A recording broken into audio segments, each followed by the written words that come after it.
વિકલ્પ sir very correctly pointed out કે આપણે તો ગુજરાતમાં છીએ, આપણા ત્યાં તો ચકલી ચાલુ કરીએ તો પાણીમાં પણ એન્ટરપ્રેન્યોરશિપ આવે છે, right? So we know that very well.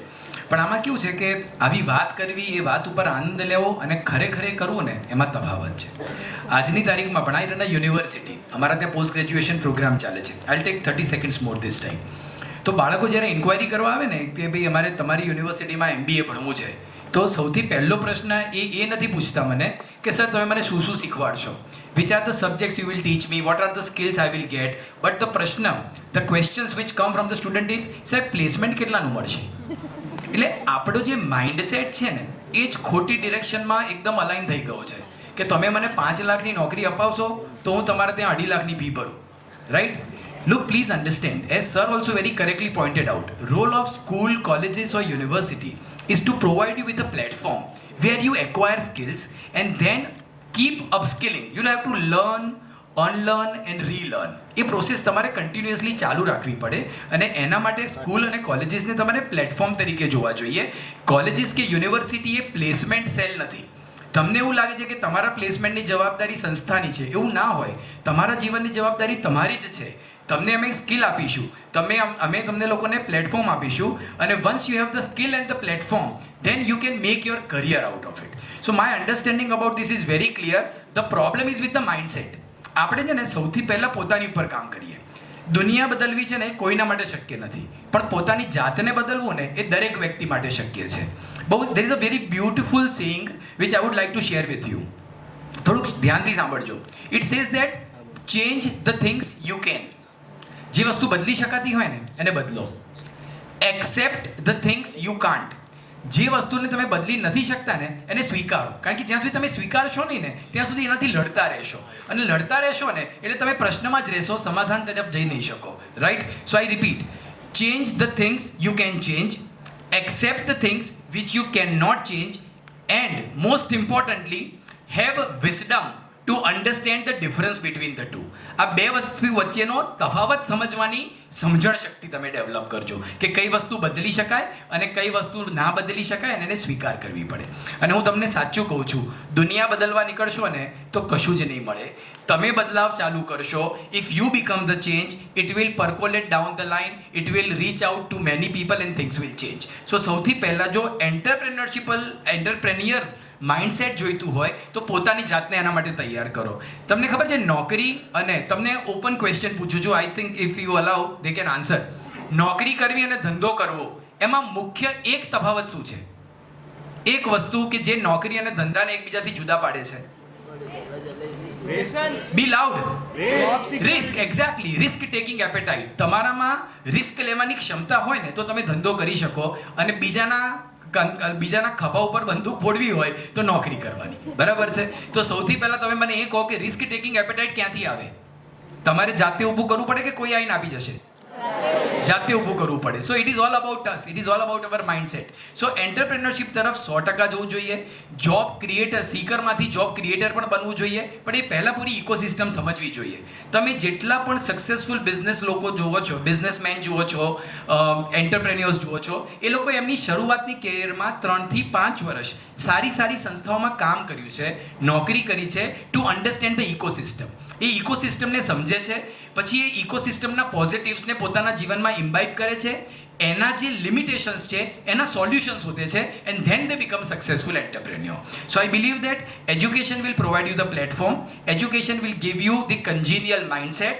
You will have to work upon your self and make your self an entrepreneur person. તમારે જો તમારા માટે પોતાના માટે કોઈ ધંધો બનાવવો હોય, તમારા માટે કોઈ બિઝનેસ બનાવવો હોય, તો એના માટે તમારે પોતાની ઉપર કામ કરીને રિસ્ક ટેકિંગ એપેટાઇટ ક્રિએટ કરવું પડે.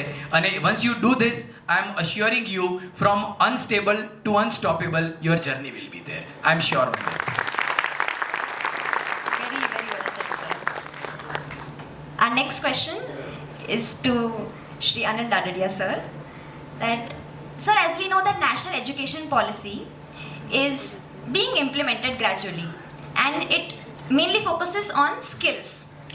So in your view, इस पॉलिसी को ग्रासरूट लेवल पर इम्प्लीमेंट करने के लिए क्या स्टेप्स नीडेड हैं, and so that the young generation can understand, can benefit from it first and can understand their own true potential, their own personal strengths we can understand we can discover through the policy. सो हम बात कर रहे हैं new education policy, national education policy की। अगर national education policy को हम पूरी पढ़े पहले तो वो देखते उसमें क्या क्या है चीज़ें, उसके बाद जो है कि वो यंग लोगों के लिए कैसे फ़ायदे में हो सकती है। सो अगर हम देखें तो उसमें अभी तक ये बात थी कि हम 1 से पढ़ाई चालू करेंगे, फर्स्ट क्लास से। तो जब बच्चा 5 साल का होता है हम स्कूल में उसे दाखिल करते हैं। लेकिन अभी जो बात आ गई है कि चाइल्ड केयर मतलब जो है वहाँ से पढ़ाई चालू होती है।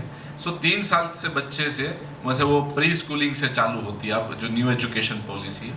तो प्री स्कूलिंग, उसके बाद स्कूलिंग आता है, उसके बाद सेकेंडरी स्टेज आता है, उसके बाद हायर एजुकेशन आता है। तो अभी जो पढ़ाई का जो टाइम हो गया वो मतलब 3 + 5 + 4 + 4 ऐसे गिने हम, तो उस हिसाब से हमारा जो पहले था इतना ही था मतलब। लेकिन अब जो है मतलब हम जब ग्रेजुएशन हो गया वो 20-21 में हो गया, लेकिन पढ़ाई की जो शुरुआत होगी वो प्री मतलब 3 साल से हो जाएगी। तो this is the main basic डिफरન્સ।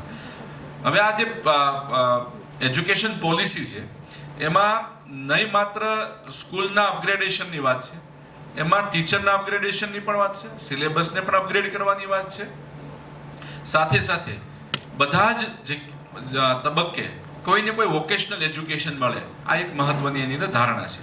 આ સિવાય એક બહુ અગત્યની વાત છે જેની ચર્ચા ક્યારેય, આ બધું જ તમે જાણતા હતા, પણ એક અગત્યની વાત છે જેની ચર્ચા બહુ ઓછી થાય છે, તે છે મેન્ટરશિપ।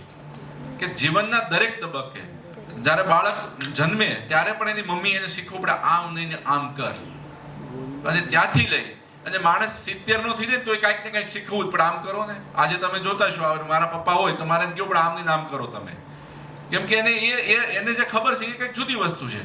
તો કહેવાનો મતલબ એ છે કે મેન્ટરશિપ જે છે એ બધા જ તબક્કે જેને મેન્ટરશિપ માટે એક મિશન આખું ક્રિએટ કરવાનું છે કે એની અંદર દરેક તબક્કે બધાને મેન્ટરશિપ મળી શકે। હવે અહીંયા જે યુવાઓ કઈ રીતે આનો ફાયદો, તો આ યુવાનો જે છે માની લો સ્કૂલ કોલેજમાં છે તો એ સ્કૂલના બાળકો માટે મેન્ટર થઈ શકે। આપણી સાથે અચ્યુતભાઈ છે તો એ પણ કોઈના મેન્ટર થઈ શકે। એક પ્લેટફોર્મ બનાવવાની વાત છે નેશનલ, જેની અંદર જે લોકો મેન્ટર તરીકે સેવા આપવા માંગે છે એને પણ રજીસ્ટર કરીશું। જેને સેવા લેવી છે તો હું મેન્ટર પણ હશ અને મેન્ટી પણ હશ, મારે પણ જરૂર છે કોઈની જે મને મારા કેરિયર પાથની અંદર મને આગળ વધવા માટે ઉપયોગી થાય તેવી માહિતી આપે।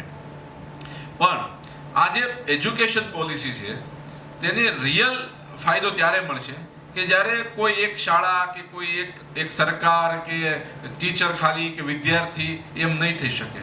This is for whole of society approach. મતલબ એક મા બાપે પણ આમાંથી એની પોતાની જવાબદારી સમજવી પડશે। આપણે અહીંયા આડે જે વાત થઈ ઘણી બધી, એમાં એક વાત આવી કે કેટલા % આવશે, નોકરી મળશે, એક ધંધો કરીશું, પણ આપણા સમાજમાં કોઈ મા બાપે એવો ગર્વ લીધો કે મારું બાળક છે ને સૌથી સારું છે, બીજાની હેલ્પ કરે છે, એટલા ટકા આવ્યા મારી દીકરીને, મારા દીકરાને પહેલો નંબર આવ્યો, આમ થયું, એને પેલું ટ્રેકિંગ કરી લીધું કે એમણે આ કમાઈ લીધું, આ ધંધો કરી લીધો। પણ કોઈ એવું નથી કહેતું કે મારું બાળક છે ને સૌથી પ્યોર એટ હાર્ટ છે, એને એટલા લોકોને મદદ કરી। આ સૌથી અગત્યનું। ત્યારે જ્યારે મા બાપ પણ પોતાનું ઓરિએન્ટેશન બદલશે। આપણે વાત થઈ કે બાળક આવીને પહેલો પ્રશ્ન, અચ્યુતભાઈ બહુ સરસ વાત કરી કે બાળકનો પહેલો પ્રશ્ન હું કેટલું કમાઈશ, કેમ કે એની ઉપર પ્રેશર જ કોન્સ્ટન્ટ એ છે કે તું કેટલું કમાશ। સફળતાને આપણે ઇન્કમ સાથે જોડી દીધી છે, અને સૌથી મોટી સમસ્યા મા બાપે કેવું છે ભલે તું ભલે ઓછું કમાય છે પણ તારા જેવું સંસ્કારી બાળક આખા મોહલ્લામાં કોઈ નથી। જ્યારે આ આવશે ત્યારે આપણે અહીંયા ખરા અર્થની આ જે ન્યુ એજ્યુકેશન પોલિસીની વાત જ છે કે આપણે બાળકને સંસ્કારથી ઊભું કરવાનું છે। આપણે માત્ર કોમ્પિટિશન સફળતાનું એક જ પેરામીટર બનાવ્યું છે, કેટલું કમાઈ લ્યો છો, સારી નોકરી મળી ગઈ, સારી ગાડી, સારું મકાન બનાવી લીધું, કોઈ કે આને તો નાની ઉંમરમાં મકાન બનાવી લીધું। એકચ્યુઅલી સફળતાનું કોઈ ડેફિનેશન નથી। જેટલા લોકો બેઠા છે ને એટલી ડેફિનેશન છે અહીંયા આગળ। મારા માટે સફળતા એક અલગ હોય, તમારા માટે સફળતા અલગ હોય। At the age of 3 years કહીએ ને, બાળકનું 3 વર્ષનું થાય ને, એ જાતે શર્ટના બટન બંધ કરે ને એ સફળતા છે। અને 5 વર્ષનું થઈને સ્કૂલમાં બેસે ને, પહેલા દિવસે 2 મિત્ર બનાવે તો ઘરે આવીને મમ્મીને કહેશે કે મારું એક ફ્રેન્ડ બની ગયું। કે મારી દીકરી છે ને એને દર વખતે પેલું સ્કૂલની અંદર એનો ક્લાસ બદલી જાય, વિદ્યાર્થીઓ બદલે, પછી આવીને કે પહેલા દિવસે મારા આજે 2 ફ્રેન્ડ બની ગઈ કે નવી એમ। તો એના માટે એ દિવસે એ જ સફળતા છે કે 2 લોકો સાથે વાત થાય એની, કેમ કે એક નવા ભલે સ્કૂલ એ જ છે પણ એના માટે કંઈક નવું વર્લ્ડ છે. એવી રીતે કોઈ 25 વર્ષના આપણે અત્યારે સોશિયલ મીડિયા રીલનો ચાલે છે, ઘણાને 1000 લાઈક આવે ને સફળતા હોય, કોઈ રીલ જોઈ લે સફળતા હોય, બરોબર. એટલે જીવનમાં દરેક તબક્કે, અને 80 વર્ષે ફરીથી શું થાય ખબર છે કે હાથ ધ્રુજાઈ દઈને ચા ઢોળાઈ દઈને ચા પીવાઈ દઈને તો એ સફળતા હોય. એટલે જીવનના દરેક તબક્કે સફળતા અલગ હોય છે. ન્યૂ એજ્યુકેશન પોલિસી એ જ શીખવા માટે છે. એટલે કોઈએ કોન્સ્ટન્ટ પ્રેશરમાં રહેવાનું જરૂર નથી. તમને જે ગમે, મને એક આ મારા પ્રશ્નોનો ભાગ નથી પણ મને યાદ એવું એટલે કહું છું, આની સાથે થોડું કનેક્ટ છે કે હું પણ ટ્યુશન કરાવતો. મને ઘણા વિદ્યાર્થીઓ પૂછે કે સાહેબ આપણને ખબર કેમ પડે કે આ મારે કયા વિષયમાં આગળ વધવું જોઈએ? બધાને પ્રશ્ન છે ને, આ સિમ્પલ હું આનો એક જવાબ દેતો બધાને. આ મારા અનુભવજન્ય વાત હતી, આ કોઈ જગ્યાએ વાંચેલી પણ નથી, મને અંદરથી આવેલો વિચાર કે ભાઈ તમે ફ્રી હો, તમારી એક્ઝામ નથી, કંઈ જરૂર નથી, છતાં જે વાંચવું ને કરવું ગમે ને એ તમારા શોખનો વિષય છે. એ કરજો, તમે જીવનમાં ખૂબ આગળ જશો અને મનને સંતુષ્ટિ મળે. એનાથી મોટી કોઈ સફળતા નથી અને ન્યૂ એજ્યુકેશન પોલિસી એના માટે છે. ધન્યવાદ. Thank you so much, sir, for highlighting the importance of value-based education through the National Education Policy. So my next question is to Dr. Vikalp Kotwal, sir. That, sir, today most Gen Zs here, we take unrealistic pressure on ourselves to be productive and to be perfectionists. And simultaneously, we also advocate for mental health.